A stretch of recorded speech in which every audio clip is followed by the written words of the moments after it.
After leaving the town of Dry Creek behind, Clara Mayfield and Luke Tanner arrived at a modest cabin perched on the edge of a quiet river valley. The setting was a stark contrast to the hostile, judgmental environment of her former town. Here, nature was the only witness. Gently flowing water, rustling leaves, and the occasional cry of a distant bird replaced the jeering voices and peering eyes that had dominated her life. The cabin itself was simple but sturdy. Wooden walls weathered by time, a stone fireplace, and a small garden where Luke grew vegetables. Everything about it spoke of practicality and self-sufficiency, yet it radiated a sense of safety and calm that Clara had not felt in years.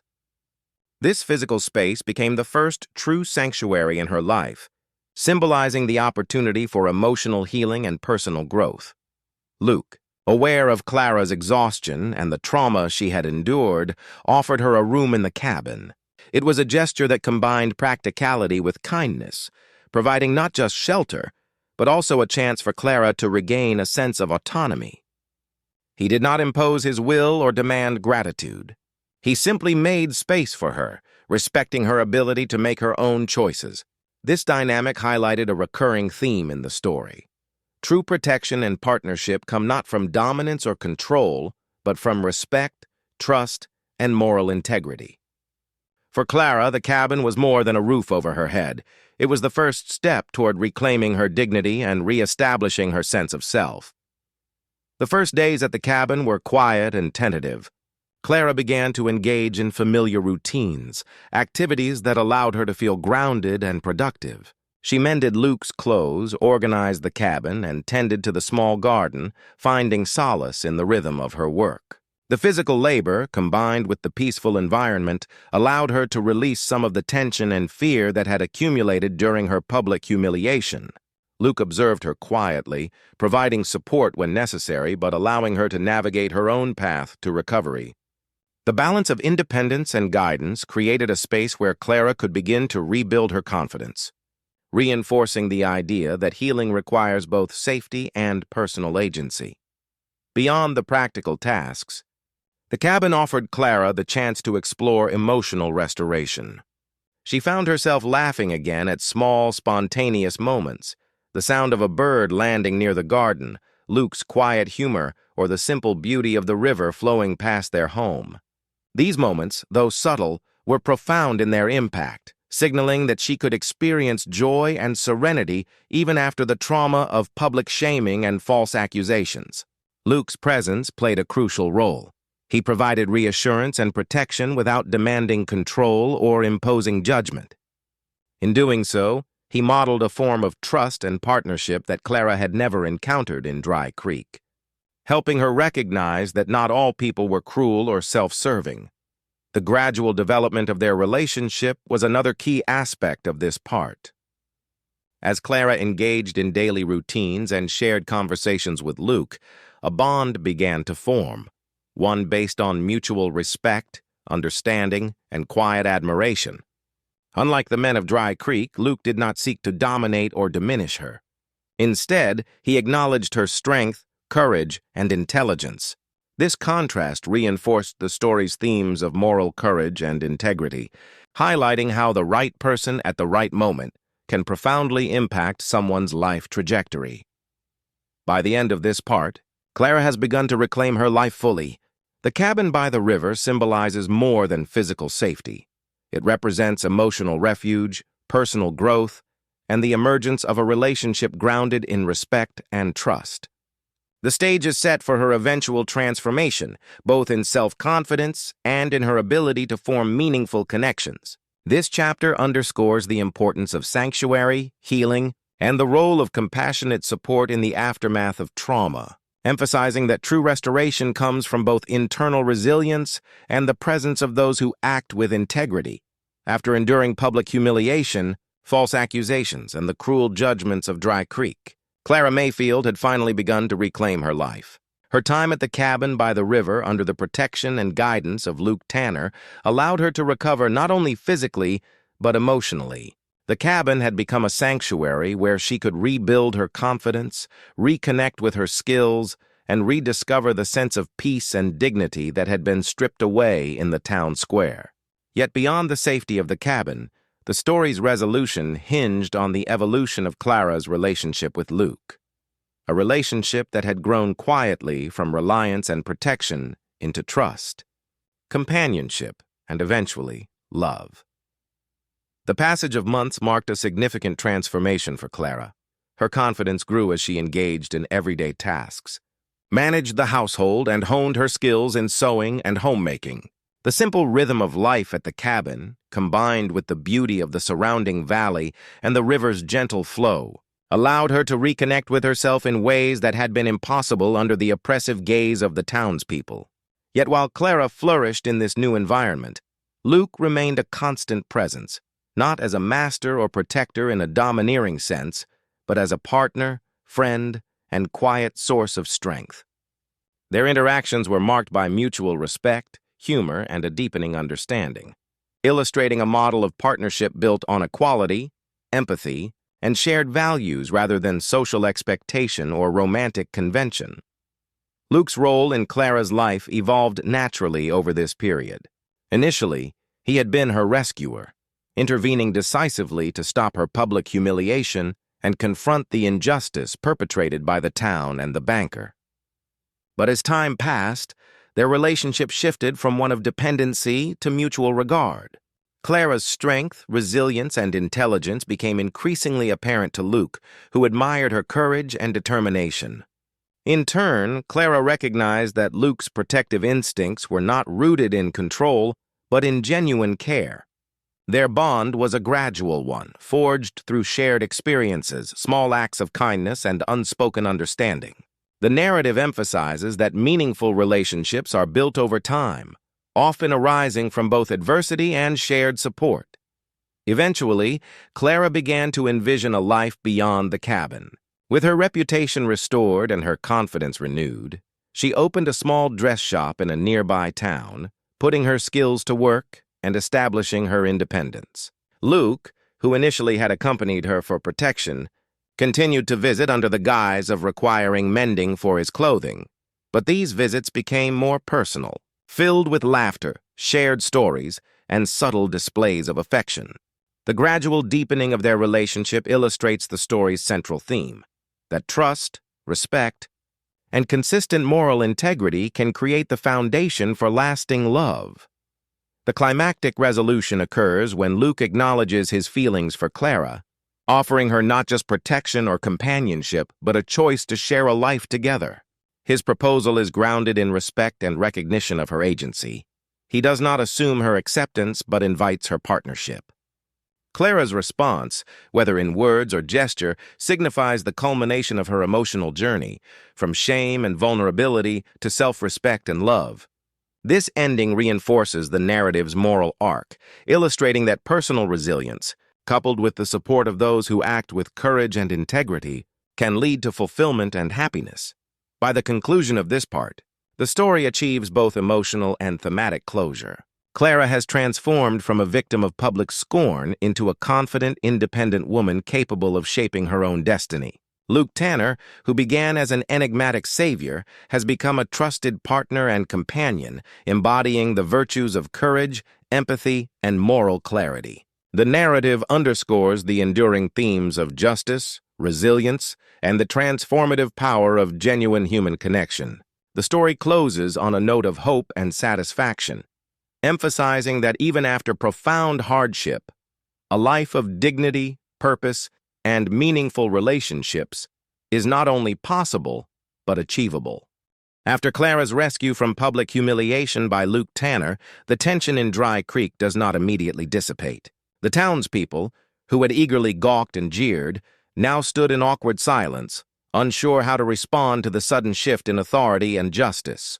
Luke, having established his dominance in the square through both moral authority and readiness to act, knew that freeing Clara was only the first step. The larger injustice, the false accusations, the manipulation of debts, and the scheming of the town's powerful banker, Mr. Harrison, still needed to be addressed. Clara's reputation, though momentarily protected, remained fragile. To restore her dignity fully and prevent future harm, The truth had to be exposed publicly. Luke and Clara retreated from the square, their immediate safety secured, and headed toward the local saloon, a place where many of Dry Creek's officials and townspeople congregated. Luke, practical and determined, understood that confronting the banker directly in front of witnesses would force him to account for his misdeeds. Clara, though wary and still shaken, agreed, realizing that passive endurance could not undo the harm that had been done. This part of the story emphasizes the necessity of confronting injustice head-on. Silence and avoidance had allowed Mr. Harrison and others to manipulate the town's perception of her, but courage and direct action would now be the instruments of justice. Inside the saloon, Luke called out the banker, his voice calm but unwavering. "It's time to come clean," he said. The room, previously filled with murmurs and casual conversation, fell silent. Mr. Harrison, initially dismissive, tried to maintain a veneer of control, claiming that Clara had manipulated her father or misappropriated funds. But Luke, sensing the need for irrefutable proof, produced evidence he had gathered, a set of forged papers, bank ledgers, and witness statements that demonstrated the banker's deceit. The confrontation, though tense, relied not on violence but on undeniable documentation of wrongdoing. The townspeople, who had previously trusted the banker's authority and accepted his narrative without question, began to murmur, their confidence in him shaken by the irrefutable evidence. The banker, cornered and exposed, had no choice but to confess publicly. Under the watchful eyes of Luke, Clara, and the gathered witnesses, he admitted to forging the debt papers and framing Clara to seize her late father's property. The confession not only cleared Clara's name but also restored a measure of justice to the town. The sheriff, who had earlier enforced the false accusations, muttered a quiet apology, though it was clear his apology carried little weight. The focus, instead, was on Clara and the courage that allowed truth to triumph over deception. This revelation demonstrates a crucial theme, that corruption and lies, no matter how deeply entrenched, can be dismantled when truth is presented with courage and clarity. For Clara, this moment is transformative. She is no longer the isolated, humiliated young woman tied to the town's judgments. She becomes a symbol of resilience and the triumph of integrity over slander. Her emotional journey, from fear and shame to vindication and relief, underscores the narrative's central arc. The townspeople, having witnessed both her suffering and her eventual exoneration, are forced to confront their own complicity in spreading gossip and cruelty. The social order of Dry Creek, temporarily dominated by rumor and hierarchy, is recalibrated. Justice, once denied, is now visible, and the moral balance of the town is restored, at least partially, through public acknowledgement of the truth. By the end of this part, Clara's position in the community is fundamentally altered. The exposure of Mr. Harrison's deceit not only protects her from further harm, but also reestablishes her dignity in a town that had attempted to destroy it. The narrative tension, previously dominated by fear, shame, and helplessness, now shifts toward resolution and growth. Luke Tanner's role as both protector and agent of justice highlights the story's recurring theme, that courage, moral clarity, and decisive action can overcome entrenched cruelty, restoring balance and ensuring that truth prevails. With the truth revealed and Clara Mayfield's name cleared, the town square of Dry Creek no longer held the same power over her. Yet the events of that day had left deep emotional scars. The whispers, the laughter, and the mockery, though now silenced, had exposed the fragility of her previous life.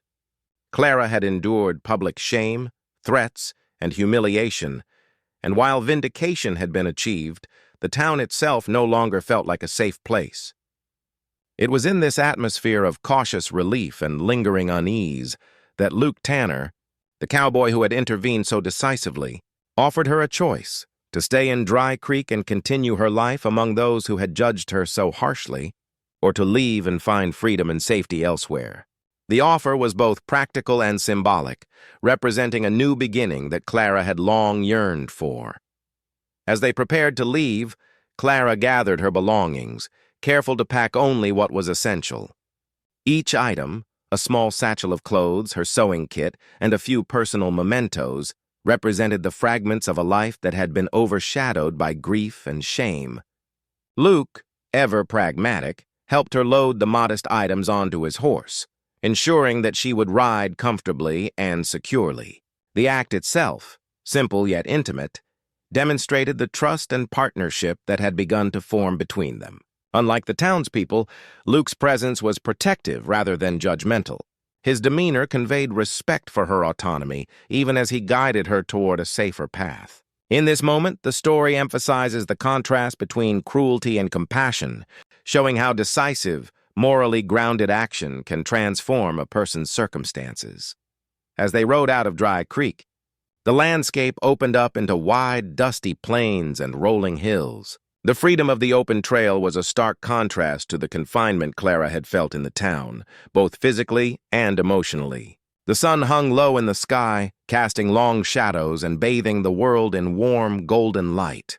Dust swirled in their wake, a visual symbol of leaving behind the past and the judgments that had burdened her. Each mile they traveled represented not just physical distance, but an emotional journey away from shame and toward self-determination. Clara, though exhausted by the events she had endured, felt a tentative lightness in her chest, a sense that she was finally reclaiming control over her own life. The ride was not without reflection. Clara thought of the townspeople, who had jeered and judged without knowing the truth. She considered the hypocrisy, fear, and greed that had driven their cruelty, and she resolved not to let their opinions dictate her future. Luke, sensing her contemplation, rode slightly closer, offering a quiet presence rather than intrusion. He understood that healing required both distance from harm and the reassurance of support. Their journey together was thus both literal and metaphorical. They were leaving behind a place of injustice and moving toward a life defined by dignity, trust, and the possibility of new beginnings. Along the trail, there were moments of quiet conversation. Clara spoke sparingly, still gathering her thoughts and emotions, while Luke listened and offered gentle guidance. The interaction between them highlighted the slow building of trust and understanding, a bond formed not through words alone, but through shared experience and mutual respect. Luke's protective presence reassured Clara, giving her a sense of security she had not felt since before her father's death. The ride out of Dry Creek thus becomes a pivotal moment of transition, an emotional and psychological turning point that prepares her for the next chapter of her life. By the end of this part, the narrative has shifted from crisis to hope. Clara's departure from Dry Creek symbolizes a break from past suffering and the oppressive judgment of the town. It sets the stage for personal growth, freedom, and the gradual development of a deeper relationship with Luke Tanner. The ride is both an escape and a journey toward restoration, emphasizing that courage, intervention, and moral integrity can not only protect the vulnerable, but also enable them to reclaim their lives and chart a path toward healing and possibility. The tension in the Dry Creek town square reached a new height as the lone cowboy, dust clinging to his boots and coat, dismounted his horse and stepped closer to the platform where Clara Mayfield was bound. The crowd, previously absorbed in mockery and cruel whispers, now fell into uneasy silence. Every pair of eyes turned toward him, watching this stranger with equal parts suspicion and curiosity. There was something in the way he carried himself, steady, deliberate, and unflinching, that commanded attention. He did not rush. He did not shout.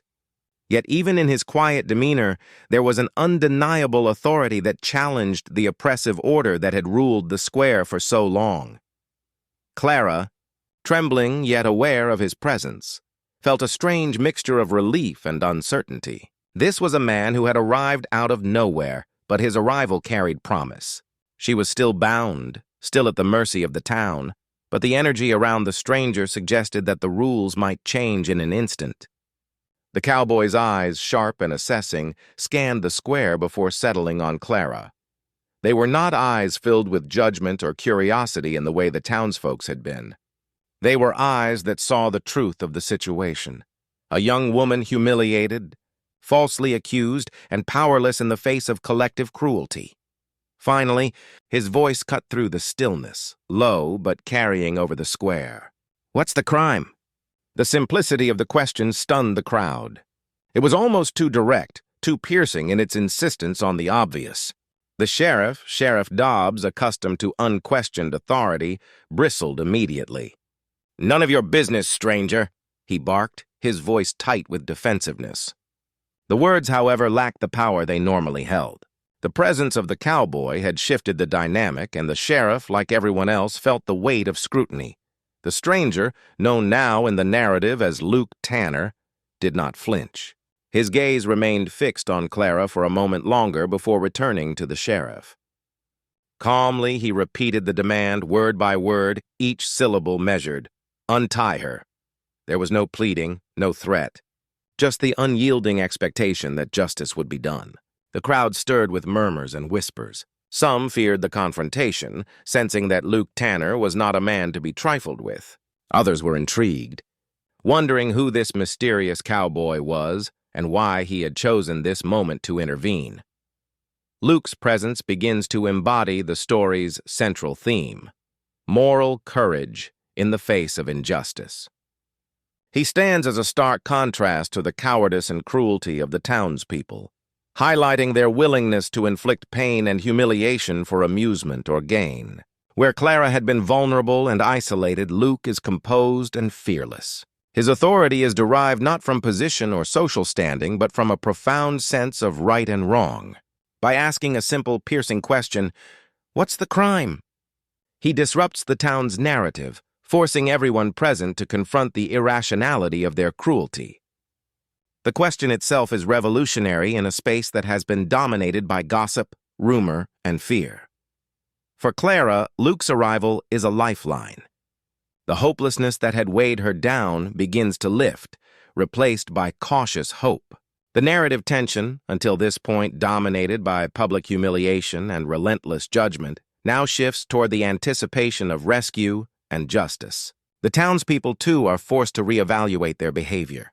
The jeering and mocking that had seemed unassailable now feel precarious, as though the cowboys' quiet courage has the power to overturn the social order they had taken for granted.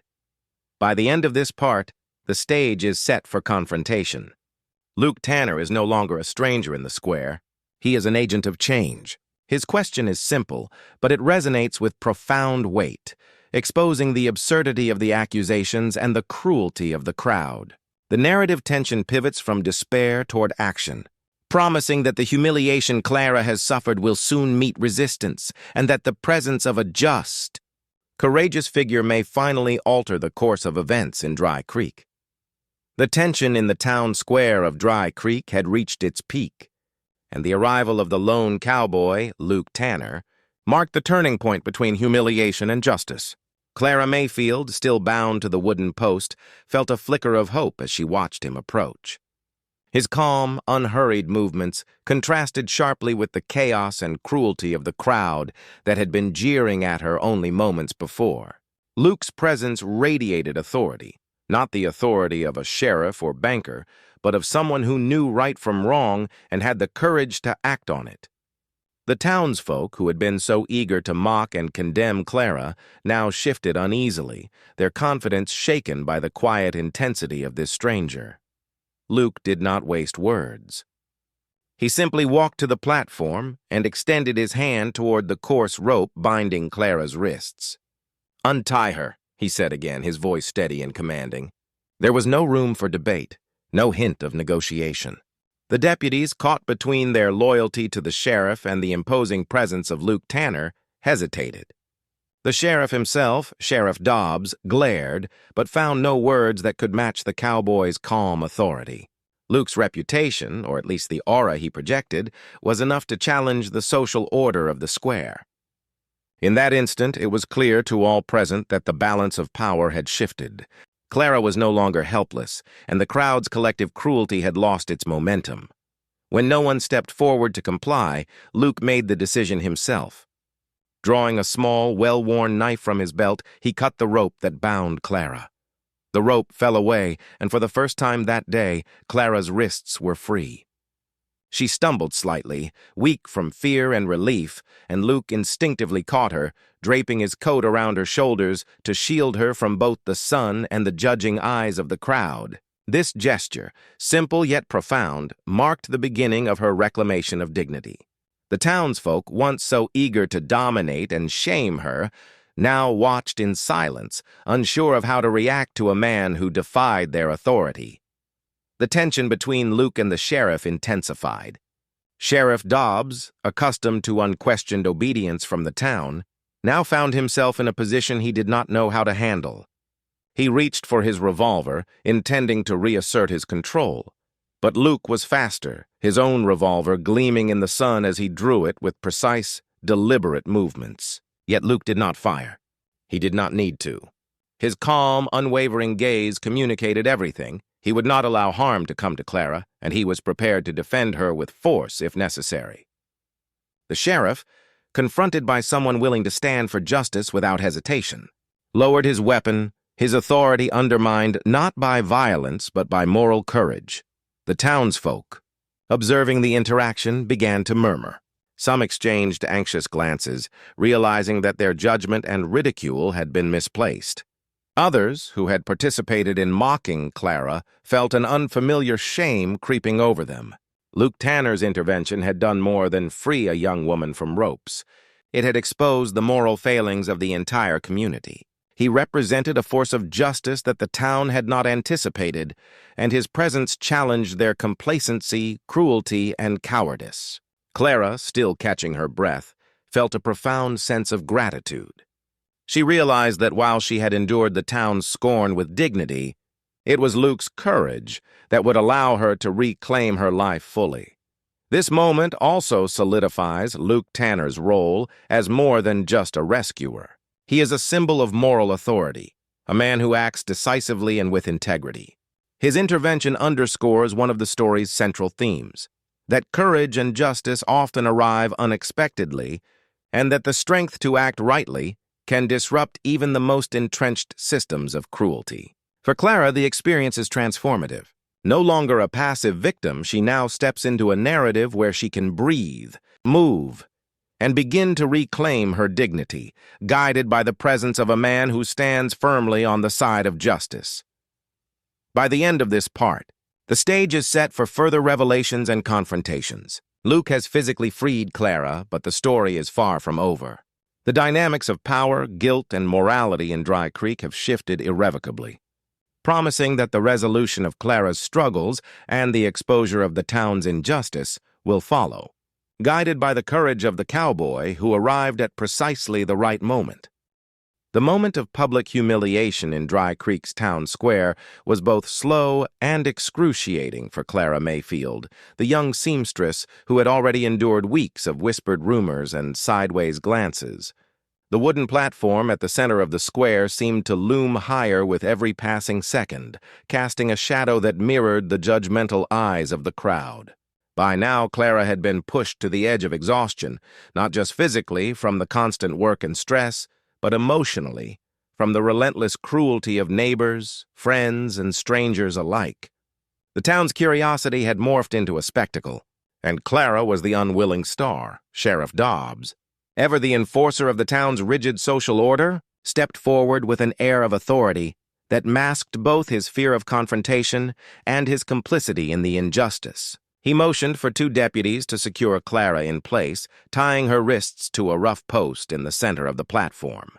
The coarse rope bit into her skin, leaving angry red marks that mirrored the sting of the public's gaze. Children, sensing the approval of adults, hurled pebbles and small clods of dirt at her feet. A few even shouted teasing rhymes about her supposed misdeeds, their voices echoing like tiny daggers. Clara's heart raced, her throat tight with panic, yet she refused to break down completely.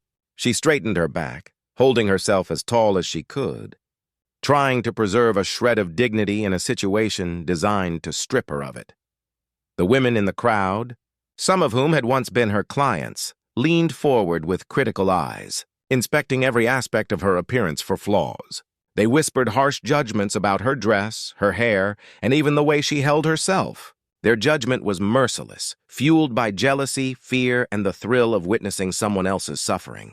Men in the square added to the hostility, jeering, spitting near her feet, and making crude suggestions. Even familiar faces, the local baker, the school teacher, and other town officials, looked on, either pretending not to see the cruelty or deriving satisfaction from her embarrassment. Every glance, every smirk, and every whispered comment reinforced the sense that Clara was utterly alone, trapped under the collective scrutiny of a town determined to punish her. Yet amid the torment, Clara's mind remained sharp. She knew she had done nothing wrong. She had taken no fabric without payment, and she had not manipulated anyone to her advantage. Her only crime, in the eyes of the town, was being vulnerable and unprotected, a young woman alone after the death of her father. The injustice of it burned in her chest, fueling both despair and a quiet, simmering anger. Each insult and each act of cruelty chipped away at her sense of safety, but it also strengthened her resolve to face the ordeal with courage. She whispered short prayers under her breath, asking for patience, strength, and, if possible, for some intervention to save her from this nightmare. As the heat of the afternoon sun bore down upon her, the situation became almost unbearable. Sweat dripped down her back, the rope burned against her wrists, and the relentless jeers of the crowd formed a wall of hostility. Clara's fear was palpable, yet beneath it lay an unspoken defiance. She would not plead guilty to crimes she did not commit, even if her refusal made her punishment more severe. This moment of ultimate vulnerability was also a testament to her inner strength. Every second stretched on as if time itself were conspiring with the crowd to make her suffer. By the end of this part, the stage is fully set for a dramatic change. Clara's public humiliation has reached its peak, and the tension is unbearable. The reader feels her fear, her shame, and her courage, creating a perfect setup for the impending arrival of a mysterious figure, the cowboy, whose entrance will shift the balance of power and bring hope to a situation that seemed utterly hopeless. Clara's ordeal underscores both the cruelty of the townspeople and the resilience of her character, making her eventual rescue and vindication all the more satisfying. Just when the weight of shame and fear seemed unbearable for Clara Mayfield, a sudden resonant sound cut through the clamor of the town square, the unmistakable thump-thump-thump of horse hooves against the dusty earth. The crowd, momentarily startled, paused mid-jeer, mid-laugh, and even the children ceased their teasing, sensing something different in the air. The sound was deep, commanding, and unlike the erratic clatter of a typical rider. It carried purpose. Heads turned toward the entrance of the square, eyes widening in surprise and curiosity. For the first time that afternoon, the focus shifted away from Clara and toward the source of this interruption. Emerging from the dust cloud that trailed along the edge of the horizon was a lone cowboy, his horse moving with steady, deliberate grace. The man was tall and broad-shouldered, with the kind of presence that demanded attention without a word. His wide-brimmed hat cast a shadow over his rugged face, and a few stray locks of dark hair fell across his brow. Dust clung to his boots and coat, evidence of a long ride through the arid plains, but there was no haste in his movement, only quiet determination. The townsfolk, sensing that this newcomer was no ordinary traveler, instinctively drew back, creating a small but noticeable path through the crowd. Murmurs rose. Who was he? And why did he arrive at this very moment? The timing seemed uncanny, almost providential, as if fate itself had intervened. As the cowboy approached, his horse's hooves struck the wooden planks of the platform with a firm, rhythmic cadence that echoed like a heartbeat through the tense square. Clara, tied to the post and already exhausted from the ordeal, felt her breath catch. There was something in the rider's aura that suggested strength, confidence, and an unspoken code of justice. He stopped his horse mere feet from her, the animal lowering its head in a gesture of calm control. Dust swirled around them, sunlight glinting off the metal of his spurs and the edge of his holster. The juxtaposition of the cowboy's calm authority against the chaotic cruelty of the crowd created an electric tension, as if the air itself were holding its breath. The man's eyes, sharp and steady, swept across the assembly of townsfolk, taking in their jeers, their smug expressions, and their petty cruelty. His gaze lingered on Clara, assessing her not with judgment but with recognition of her courage and suffering. Without speaking, he conveyed a message more powerful than words. This ends now. The townspeople, sensing that this stranger was not to be trifled with, murmured nervously among themselves. Some exchanged uneasy glances, while others stepped back instinctively. Even Sheriff Dobbs, accustomed to wielding authority over the town, seemed momentarily taken aback. For the first time, the balance of power shifted. The boyish mockery, the adult cruelty, the unchallenged dominance of rumor, all were suddenly questioned by the presence of one resolute figure. The cowboy's arrival serves as a turning point in the narrative. He is both literal and symbolic, a force of justice, morality, and courage entering a situation defined by fear, gossip, and shame. Clara, though still bound and trembling, feels a flicker of hope, a realization that she is no longer entirely alone. The arrival of this stranger also sets the stage for confrontation, challenging the authority of the sheriff, the cruelty of the townspeople, and the injustice inflicted upon her. The rhythm of hooves, the swaying of dust in the sun, and the commanding presence of the cowboy combine to create a cinematic moment that shifts the story from despair toward possibility. By the end of this part, the reader senses a palpable change in tone. The oppressive weight of public shame is interrupted by a figure who embodies strength, protection, and moral authority. Clara's emotional landscape, once dominated by fear and isolation, now harbors a glimmer of hope.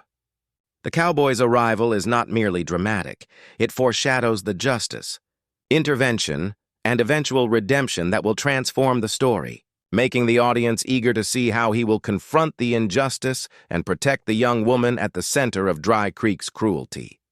In the small, dusty town of Dry Creek, the days stretch long under the harsh glare of the sun, and life moves at a slow, predictable pace.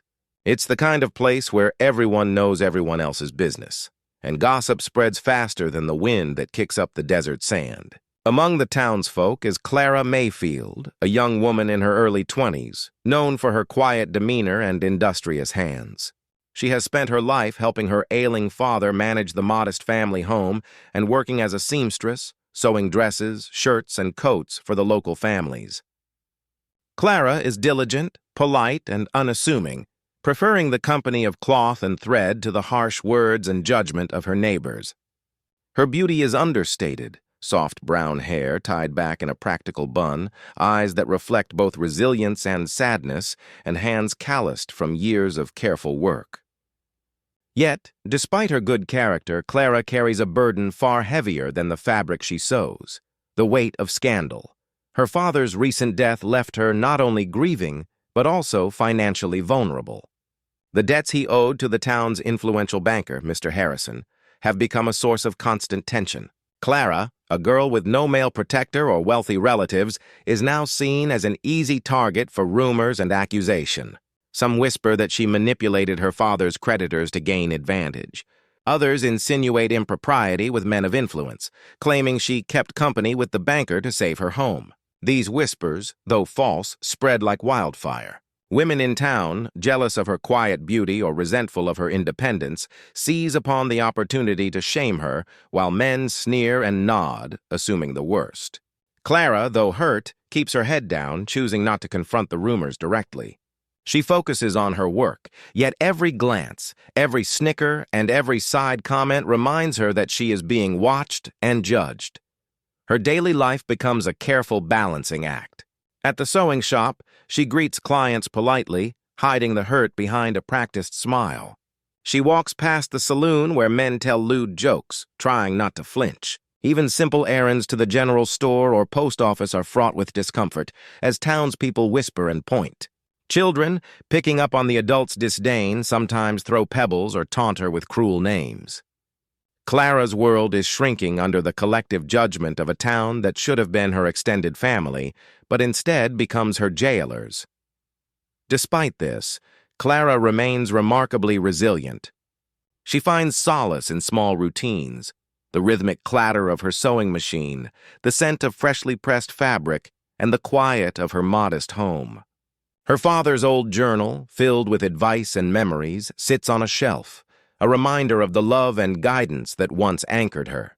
She often rereads it, drawing strength from his words to act with honesty, to keep dignity even in the face of falsehood, and to trust that justice, though slow, eventually finds its way. Clara's character, quietly steadfast, contrasts sharply with the petty cruelty of the townspeople.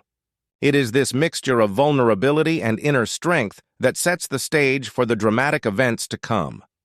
By the end of Part 1, the reader fully understands the stakes.